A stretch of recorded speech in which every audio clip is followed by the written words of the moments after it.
Hello everyone.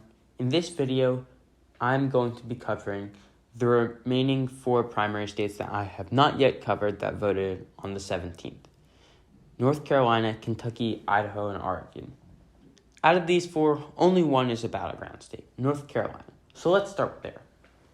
In North Carolina, the main election was the Senate primary on the Republican side between Ted Budd, Pat McCrory, Walker, and Eastman. The main 2 candidates were Budd and McCrory. This was due to Trump's endorsement of Budd being pitted against McCrory's previous statewide experience. But while at the outset it seemed that Ted Budd would be in a tough match against McCrory, who had name recognition across the whole state, it clearly proved that McCrory was unpopular. This is both due to the lack of a Trump endorsement, which was crucial in pushing Budd forward and earning him a lot of financial outside spending, as well as McCrory's unpopularity due to his losses in previous statewide elections against Democrats. Therefore, not only did he not have the bonus of the right-wing Trump's endorsement, but he also didn't have the centrist reputation needed to make the electability argument. So he only won 1 county in Charlotte and finished with a measly 24%, while Ted Budd cruised to victory with over 59%. Over in the Democratic primary for Senate, Cheri Beasley was always expected to win, and she did, with 81% of the vote. Beasley will have a tough match against Budd, though. This is mostly due to the fact that just on paper, if you look at the primary votes in total for all the Republicans, they far outweigh the primary votes for Beasley and the rest of the Democrats. The only way that Beasley could probably hope to win would be to maintain her suburban advantage while making African American turnout skyrocket. However, this looks very unlikely, as turnout usually drops in midterm years, not increases. Now, there were a few other races that were very important, especially in the race for House. While most of these were simply incumbent versus incumbent primaries on the Republican side, or races in districts that Republicans could never hope to win, there was one that caught everyone's attention, and that was the race of Edwards versus Cawthorn. Cawthorn had been getting hit by a lot, and I mean a lot, of scandals lately. He was so much of a polarizing figure that many voters claimed that he had even more scandals and even more baggage than Trump. Cawthorn had so many scandals in such little time that it was seen by some as a possible way for him to lose. Cawthorn was expected to win, but it was never going to be just an easy win. North Carolina has some special rules as well, which state that you have to win over 30% of the vote in order to win without going towards a runoff. I'll be getting into a runoff a little later in a new video that will be coming out shortly with another type of electing your representatives. However, in short, a runoff is where the top 2 candidates will go to the next round. And due to much polling, it seemed that there were only 2 possible options. Either Cawthorn would win outright, or Cawthorn would win, but he would come under 30% of the vote. There was barely any people saying that Cawthorn would lose and that he would lose to someone who had a significant amount of support. But lose he did. With 33.4% of the vote, Edwards defeated Cawthorn's 31.9% of the vote by just over 1,000 votes. Now, Cawthorn has already endorsed Edwards for the general election, and the seat was redistricted in 2020 to make 2022 and beyond have a very Republican lean.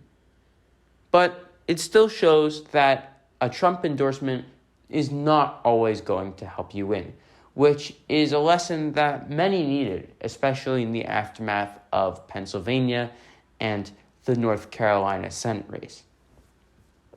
On the Democratic side, there were not many close races, with absurd margins of 92% and 86%. However, there were a few close ones, such as the 4th District, where a race was only won by 10%. But for the most part, the key races were the North Carolina Republican Senate and, of course, that Cawthorn House result. Moving to a much more conservative state, we turn to Idaho. In Idaho, statewide, Democrats have not won in decades. But there was still one race here that was deemed semi-competitive, and that was the governor's race. In most states, a governor and a lieutenant governor fulfill the roles of president and vice president of that state. Essentially, they're the leaders. One is in charge, and one is the second in command. And in most states, they are elected together. They run on one ticket. You vote for both, just like a normal president. However, in Idaho, this is not the case. In Idaho, you run independently, which means that you can end up with one person hating the other. And this is what happened. In Idaho, Governor Little was elected with a lieutenant governor in McGeechan. McGeechan would famously, or unfamously, get new orders issued surrounding COVID whenever Little would leave the state. Little would leave the state, she would issue orders, Little would return, he would rescind them, he would leave again, she would make new orders, and so on. Thus, McGeechan quickly became a hero of the right-wingers, and especially the Trump lobbyists. Thus, Trump actually endorsed McGeechan against Little in this primary, which made it the first primary in Idaho that had become competitive in a very long time. And while at first it seemed McGeechan would have some sort of chance, it quickly became clear that was not the case. While the ultra-conservative, ultra-MAGA northern panhandle of Idaho was considered a swing area, maybe you would vote McGeechan, as that had been where McGeechan's strongest area had always been, Little was essentially never going to lose, especially when you factor in the fact that much of southern and central Idaho was always going to vote for Little and had never really considered going even further right than someone who was already putting restrictions on abortion, among other conservative projects. So, Little won here, and while some can say, oh yeah, Little was kept under 60%, the reality is this is a victory for establishment right-wing conservatives. Finally, we turn to Oregon. In Oregon, you see essentially the clash between the centrist, more moderate, Biden-led Democrats and the more progressive, more climate-focused, we can say progressive, green-ish Democrats. So in the Senate, the Democrats' incumbent easily won, while in the Republican one, we actually saw a little bit of a fight. This is because while in Western Oregon, where Perkins, the leading Republican candidate, was expected to do well, and Perkins won. Yay, good job. Perkins totally win because most of the population lives in Western Oregon. Well, the issue for Perkins is that while most of the population may actually live in Western Oregon also votes very Democrat, meaning it really bounces out the state between the West and the East, especially in Republican primaries. Thus, Perkins and another Republican, Harvick, are in a close race, with Perkins being seen as more of a coastal Republican, which usually means moderate, and Harvick being seen as more of the interior or more MAGA favorable Republican. However, the key race here was actually in the Democratic Oregon 5th District primary, where Kent Schrader, a very, very centrist Democrat, rated as one of the most conservative Democrats in the House, was against progressive Darling McLeod Skinner. And many people had seen that Schrader was losing popularity. So it was at the start more than just McLeod Skinner, but after McLeod Skinner jumped in and got endorsements from Elizabeth Warren, among others, the field quickly narrowed down to those two, and McLeod Skinner is going to win this race, almost guaranteed. Now, with only 57% of the vote in, McLeod-Skinner has a 20-point lead, so McLeod-Skinner will probably win. But this is going to have a major impact on the general election.